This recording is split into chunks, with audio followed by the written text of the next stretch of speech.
നമ്മുടെ ഇന്ത്യൻ റെയിൽവേയിൽ നല്ല പൊതിച്ചോറും അതുപോലെ തന്നെ ചിക്കൻ ബിരിയാണിയെല്ലാം കിട്ടുന്ന കാര്യം എത്ര പേർക്കറിയാം. ഇത് ഹോട്ടലിൽ നിന്നല്ലട്ടാ, വീട്ടിൽ നിന്ന് ഉണ്ടാക്കി കൊണ്ടുവരുന്നതാണ്. അതും ഡൽഹി നിസാമുദ്ദീൻ സ്റ്റേഷനിൽ. നിങ്ങൾ ഡൽഹി വഴി യാത്ര ചെയ്യുന്നവരാണെങ്കിൽ ഈ വീഡിയോ ഒന്ന് സേവ് ചെയ്ത് വെച്ചോ. നമ്മൾ കശ്മീരേക്കൊക്കെ പോകുമ്പോൾ 3 ദിവസമൊക്കെ ട്രെയിനിൽ ഇരിക്കുമ്പോൾ ഫുഡ് കിട്ടുന്ന അവസ്ഥ നമുക്കറിയാലോ. ട്രെയിനിൽ യാത്ര ചെയ്യുന്നവർക്കറിയാം ഏറ്റവും മോശം ഫുഡ് കിട്ടുന്നത് ട്രെയിനിൽ തന്നെയാണ്. ആ സമയത്ത് വീട്ടിൽ നിന്ന് ഉണ്ടാക്കി കൊണ്ടുവരുന്ന പൊതിച്ചോറും ബിരിയാണിയൊക്കെ കിട്ടിയാലുണ്ടല്ലോ, സ്വർഗം തന്നെയാണ്. കൊല്ലത്തുള്ള ഒരു ഇത്തയാണ് മുൻകൂട്ടി ഓർഡർ ചെയ്താൽ നമുക്ക് വീട്ടിൽ നിന്ന് ഉണ്ടാക്കിയിട്ട് റെയിൽവേ സ്റ്റേഷനിൽ ഈ സാധനം എത്തിക്കുന്നത്.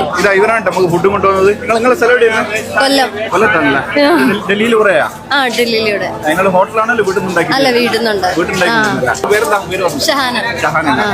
നമുക്ക് വേണ്ടിട്ട് കൊണ്ടുവന്നല്ലോ ബിരിയാണിയും പൊതിച്ചോറ്. 10 ഐറ്റംസ് ആണ് ഈ കാണുന്ന പൊതിച്ചോറിന്റെ കൂടെ വരുന്നത്. ആ ഇലയിലും തുറക്കുമ്പോൾ സ്മെല്ലുണ്ടല്ലോ. തോരന്, മെഴുക്ക് വരട്ടി, ഫിഷ് ഫ്രൈ, പ്രോൺസ് ഫ്രൈ, ചമ്മന്തി, അച്ചാറ്, ഓംപ്ലേറ്റ്, കൊണ്ടാട്ടം, പിന്നെ പപ്പടവും തൈര് കറിയും. നമ്മളിപ്പോ ഉള്ളത് ഇന്ത്യൻ റെയിൽവേയിൽ, അതും ഡൽഹിയിൽ. നല്ല അടിപൊളി പൊതിച്ചോറ്, അതും വീട്ടിൽ നിന്ന് ഉണ്ടാക്കിക്കൊണ്ടിരുന്നത്. ഒരു മലയാളി ചേച്ചി വീട്ടിൽ നിന്ന് ഉണ്ടാക്കിക്കൊണ്ടിരുന്നത്. ഓക്കെ, നിങ്ങൾക്ക് ആവശ്യമുണ്ടെങ്കിൽ എന്ത് ചെയ്യാം, താഴെ നമ്പർ കൊടുത്തിട്ട് ഡൽഹി വഴി പോകുന്നതാണെങ്കിൽ മുപ്പര ഓർഡർ ചെയ്യാട്ടാ. അപ്പോൾ നമുക്ക് കഴിച്ചിട്ട് നമുക്ക് അഭിപ്രായം പറയാം. ഇത് മാത്രമല്ല, അതിന്റെ കൂടെ നമ്മൾ നല്ല അടിപൊളി ചിക്കൻ ബിരിയാണി കൂടി പറഞ്ഞിട്ടുണ്ട്. അപ്പൊ ഇതിന്റെ രണ്ടിനും ടേസ്റ്റ് നോക്കിയിട്ട് ഞാൻ പറഞ്ഞുതരാം. ആ മോര് കറിന്റെ എല്ലാം ടേസ്റ്റ് ഉണ്ടല്ലോ, എടുത്തു പറയണം കേട്ടാ. ഇത് കഴിക്കാനായിട്ട് ഡൽഹി പോയാലും മുതലാവുന്നതാണ് എനിക്ക് തോന്നുന്നത്.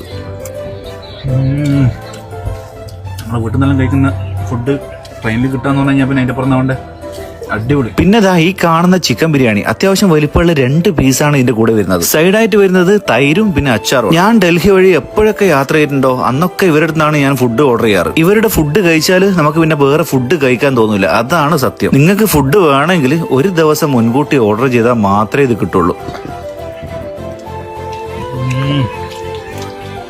അടിപൊളി, ഒരു രക്ഷയില്ല.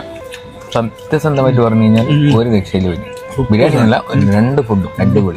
പൊതിച്ചോറ് വേറെ ലെവൽ. ബിരിയാണി ആണെങ്കിലും നല്ല എന്താ പറയാ, നമ്മൾ ഹോട്ടലിൽ നിന്നും ഉണ്ടായിക്കൊണ്ടിരുന്നില്ലല്ലോ. വീട്ടിൽ നിന്ന് ഉണ്ടായിക്കൊണ്ടിരുമ്പോൾ അതിൻ്റെതായിട്ടുള്ള ഒരു ക്വാളിറ്റി ഇതുണ്ടാവും. ഞാൻ വിചാരിച്ചാൽ എത്രയോ ബെറ്റർ ആട്ടാ. നിങ്ങൾ ഡൽഹിയിലെല്ലാം പോയിട്ട് കാശ്മീരിലേക്കെല്ലാം പോകുന്ന ആളാണെങ്കിൽ അത് നിങ്ങൾക്ക് ഡൽഹിയിൽ എത്തിക്കഴിഞ്ഞാൽ ഇങ്ങനെ ഇവരെ വിളിച്ചാൽ മതി. പിന്നെ ഫുഡിന്റെ കാര്യത്തിൽ ഒരു ടെൻഷനും വേണ്ട. കാരണം ട്രെയിനിലെ ഫുഡ് നിങ്ങൾക്ക് ഓൾറെഡി അറിയാലോ എന്താ അവസ്ഥ എന്നുള്ളത്. പുറത്തുനിന്നുള്ള കഴിക്കുന്ന സെയിം അല്ല, എന്താ ടേസ്റ്റ് അത് നമുക്ക് ട്രെയിനിൽ കിട്ടാന്ന് പറഞ്ഞാൽ ട്രെയിനിലെ ഫുഡ് കഴിച്ചാല് അറിയാലോ. ഫുഡിന് എല്ലാം കാലേ ലാസ്റ്റ് പപ്പടത്തിന്റെ